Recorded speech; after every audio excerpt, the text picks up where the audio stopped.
Mister beast এর average views হচ্ছে 300 থেকে 400 মিলিয়ন প্রত্যেকটা ভিডিওতে। ও নিজের থাম্বনেলের ওপর $5,000 থেকে $10,000 খরচ করেন। Can you tell them what you invest per thumbnail?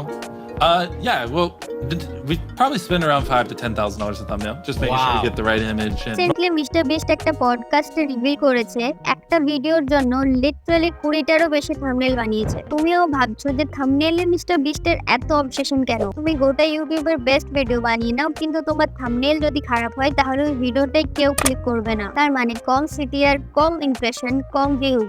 আর বেশিরভাগ মানুষই জানে না যে একটা থাম্বনেল কিভাবে বানাতে হয়। তো welcome to the thumbnail master class. এই ভিডিওতে মেনলি 3টে জিনিস আলোচনা করব। প্রথমে ডিজাইন অ্যাসপেক্ট, মানে থাম্বনেল ডিজাইন ওয়াইজ কেমন হওয়া উচিত। দ্বিতীয় হবে স্টোরি অ্যাসপেক্ট, যেখানে আমরা ভাইরাল থাম্বনেলের কোর অ্যাসপেক্ট গুলো বুঝবো, আর আমি গুড থাম্বনেল আর গ্রেট থাম্বনেলের মধ্যে পার্থক্যটা বলবো। আর তৃতীয় হবে একটা টিউটোরিয়াল, যেখানে আমি শেখাবো তুমি ফোন দিয়ে এরকম থাম্বনেল কিভাবে বানাবে। খুব মজা হবে, তো চলো কিউটিজ। তো নিজের থাম্বনেল ডিজাইন করার সময় প্রথম এবং বেসিক জিনিস যেটা তুমি নজর রাখবে ওটা হচ্ছে প্রায়োরিটাইজ দ্য ফোকাস। তোমাকে এটা ভাবতে হবে যে তোমার ভিডিওটার ফোকাসটা কি। ওই জিনিসটাকে নিজের থাম্বনেলে বেশি জায়গা দিতে হবে আর সেন্টার অফ অ্যাট্রাকশন বানাতে হবে।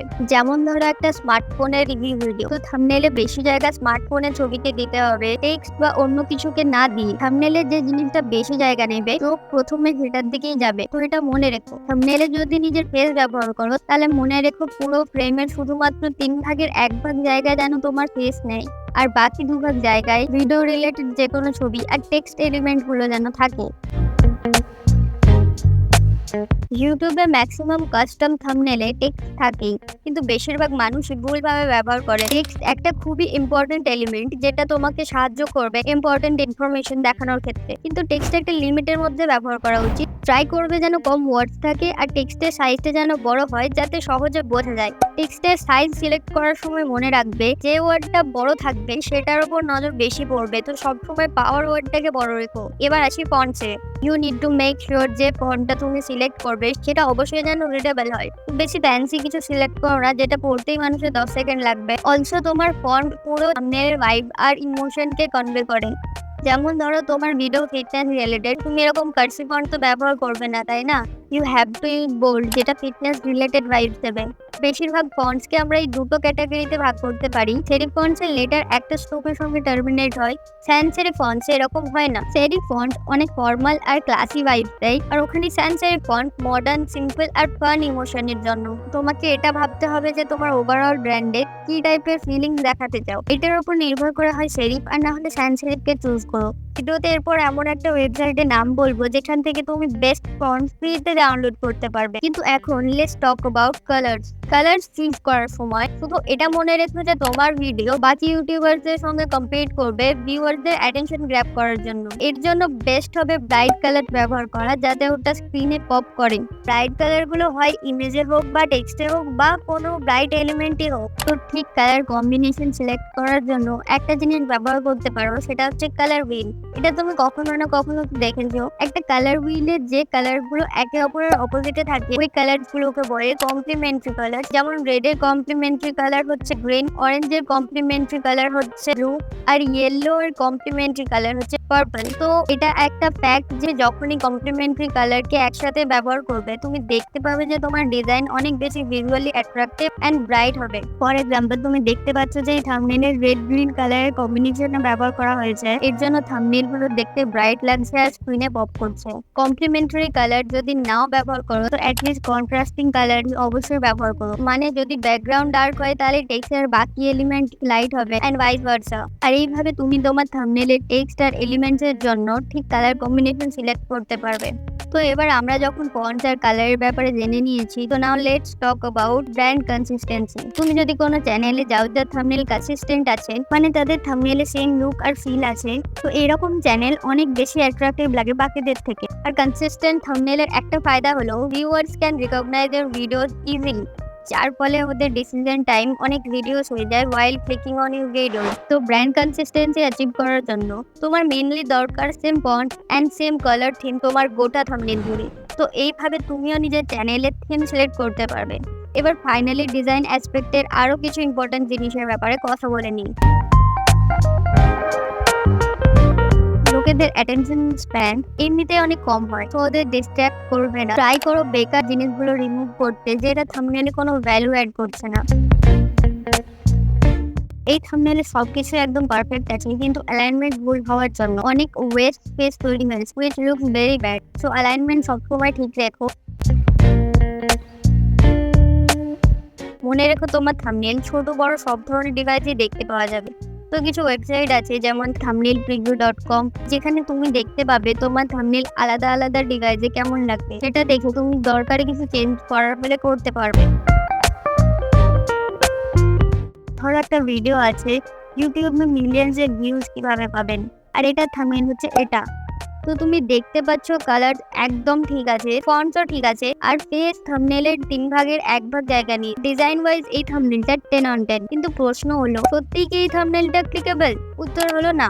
এবার এই থাম্বনেইলটাকে দেখো, সিম্পল ব্যাকগ্রাউন্ড, সিম্পল টেক্সট আর সিম্পল এলিমেন্টস। ডিজাইন ওয়াইজ তো আগেরটার থেকে এটাতে কম মেহনত করতে হবে, আর আগের থাম্বনেইলের কম্পারিজনে এটা 10x বেশি ক্লিকেবল কেন? কারণ এর টেলস এ স্টোরি। ভিডিওটা কিভাবে মিলিয়ন্স এর ভিউজ পাবে সেটা তো আমরা টাইটেল থেকেও জানতে পারছি। প্রশ্ন হলো তুমি সেম ইনফরমেশন কেন থাম্বনেইলে আবার রিপিট করবে? And this brings me to the main point of this video. একটা গুড থাম্বনেইল আর একটা গ্রেট থাম্বনেইলের মধ্যে কি পার্থক্য? Good thumbnail simply informs the viewer what the video is about, where a great thumbnail tells a story. এটা প্রথম example ইউটিউবের ওয়েবসাইটে আছে, যেখানে ওনারা বিশ্বাসের ভিডিওর এক্সাম্পল নিয়েছেন।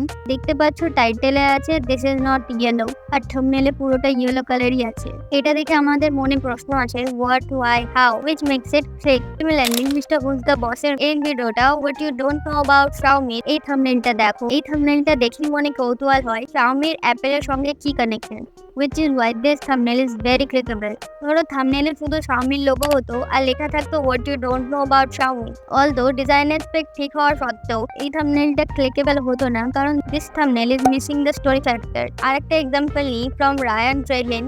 His video I survived the world loudest room has this thumbnail. থাম্বনেইলটা দেখেই মনের মধ্যে একটা স্টোরি তৈরি হচ্ছে। উনি ওয়ার্ল্ডের লাউডেস্ট রুমে বসে থাকা মাত্র 30 সেকেন্ডে হয়েছে and he began to feel crazy. তো আমি যে পয়েন্টটা বলতে চাইছি সেটা হচ্ছে যে ইনফরমেশনটা টাইটেলে অলরেডি আছে, ওটাকে থাম্বনেইলে রিপিট করার দরকার নেই। তো ক্রিয়েটিভিটি লাগাও, এক্সপ্লোর করো, আর ফাইনালি টাইটেল আর থাম্বনেইলকে এমন ভাবে ব্যবহার করো যেটা মিলে একটা স্টোরি ক্রিয়েট করে ভিউয়ার্সদের মনে।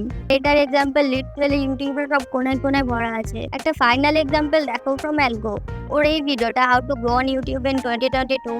সবাই জানে যে ইউটিউবে গ্রো করার জন্য প্রথম ভিডিওকে শেয়ার করতে হয়, আর থাম্বনেইলে ক্লিয়ারলি লিখে দিয়েছে নেভার শেয়ার ভিডিও। ওইখানেও টাইটেল আর থাম্বনেইল মিলে ভিউয়ারদের একটা স্টোরি, একটা শক ভ্যালু ডেলিভার করছে। So there is not one thing viral thumbnail idea যেটা তুমি অ্যাপ্লাই করে দেবে আর ভাইরাল হয়ে যাবে। There is literally a whole universe of that. প্রত্যেকটা নিচের আলাদা আলাদা রিকোয়ারমেন্ট থাকে। তোমাকে একটু বুদ্ধি লাগাতে হবে যে টাইটেল আর থাম্বনেইলে কি করবো যেটা একটা পারফেক্ট স্টোরি ক্রিয়েট হবে। ওকে চলো এবার দেখে নিই ফোন দিয়ে এরকম অ্যাট্রাক্টিভ থাম্বনেইল কিভাবে বানাবে।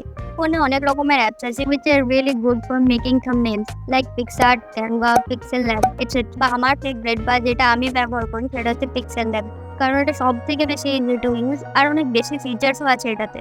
আর ফন্টসের জন্য যে ওয়েবসাইটটা আমি ব্যবহার করি সেটা হচ্ছে dapon.com। এবার দেখো থাম্বনেইলে অল বাংলা টিপসে বুবুনদার ফেসে একটা কার্টুন এফেক্ট দিয়েছি। এটা তুমি টুনমি থেকে করতে পারবে। এটা তুমি শুধু ছবি আপলোড করবে আর ওটা কার্টুনে কনভার্ট হয়ে যাবে। কোর্স আমাদের পিএনজি চাই থাম্বনেইলে ব্যবহার করার জন্য। এর জন্য তুমি যে কোনো ফ্রি ব্যাকগ্রাউন্ড রিমুভার ইউজ করতে পারো। তো থাম্বনেইল বানানোর জন্য PixelLab অ্যাপে আসতে হবে। উপরে 3 ডটে ক্লিক করে ইমেজ সাইজে এসে উইথ হবে 2560 আর হাইট হবে 1440 পিক্সেল। এবার নিচের মেনুর 4th অপশনে ক্লিক করলে তুমি ব্যাকগ্রাউন্ড কালার সিলেক্ট করার অপশন পেয়ে যাবে। এখানে নিজের মতো কালার বা গ্রেডিয়েন্ট সিলেক্ট করতে পারবে, বা তুমি নতুন গ্রেডিয়েন্ট বানাতেও পারবে। এবার একটা গ্রিন কালারের গ্রেডিয়েন্ট বানিয়ে নেব। তো এবার গ্যালারি থেকে কোনো ইমেজ যদি আনতে হয়, উপরে প্লাসের আইকন আছে, ওখানে ক্লিক করে ফ্রম গ্যালারিতে ক্লিক করতে হবে, আর যে ইমেজ ইম্পোর্ট করতে পারবে। আমি এখানে অল বাংলাটিক্সে বুবুনদার ইমেজটা এক্সপোর্ট করব। এবার এটা সাইজ অ্যাডজাস্ট করে ঠিক জায়গায় বসিয়ে নেবো এইভাবে। এবার নিচের মেনু 3rd অপশনে ক্লিক করলে এই পিএনজিটাকে কাস্টম করার অনেক অপশন পাবে। গ্লো এফেক্টের জন্য শ্যাডো অপশনটায় যাব আর এটাকে এনেবল করে দেবো। তুমি এখন দেখতে পাচ্ছ একটা ব্ল্যাক গ্লো এফেক্ট এসছে। তো আমি চাই গ্লোটা রেড কালারের। এবার কালার রেড নিয়ে নেব। ব্লার রেডিয়াস কে 25, অফসেট এক্স কে 2 আর অফসেট ওয়াই কে -2 করে দেবো। তুমি নিজের মতো কাস্টমাইজ করে নিও।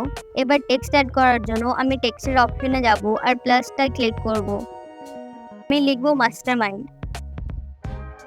এবার ফন্ট সেকশনে গেলে দেখতে পাবে অনেক ফন্টস আছে, এর মধ্যে চাইলে সিলেক্ট করতে পারো। আদারওয়াইজ মাই ফন্টসে গিয়ে নিজের ফন্টস অ্যাড করতে পারবে। আমি এই ফন্টটা ইউজ করব। এরপর টেক্সটের সাইজটা চেঞ্জ করব। লেখাগুলো খুবই পাশাপাশি আছে, এটাকে চেঞ্জ করার জন্য আমি স্পেসিং এ যাব, যে স্পেসিং এর ভ্যালু 3 করে দেব। এবার টেক্সটটা ব্যাক করার জন্য টু ব্যাক বলে যে অপশনটা আছে ওটাতে ক্লিক করব। আমার কাছে অল বাংলা টিপসের একটা স্ক্রিনশট আছে, ওটা অ্যাড করব। এবার এটাকে 3D লুক দেওয়ার জন্য 3D রোটেশন অপশনটায় চলে যাব। এবার এক্স অ্যাক্সিসের ভ্যালু 25 করব আর ওয়াই অ্যাক্সিসের ভ্যালু -7 করব। এবার একটা ইউটিউব পিএনজি অ্যাড করব। এবার থাম্বনেলটাকে অ্যাডজাস্ট করব। সোশ্যাল ব্লেডের স্ক্রিনশট আছে ওটা অ্যাড করব। তারপর টু ব্যাকে ক্লিক করব। এবার অপাসিটিতে গিয়ে 24% করে দেব। এবার একটা অ্যারো পিএনজি নেব আর সাইজটা অ্যাডজাস্ট করে নেব। এবার লেয়ারে গিয়ে অ্যারোটা স্ক্রিনশটের নিচে নিয়ে আসবো। এবার টেক্সটে রেড কালারের গ্লো অ্যাড করব।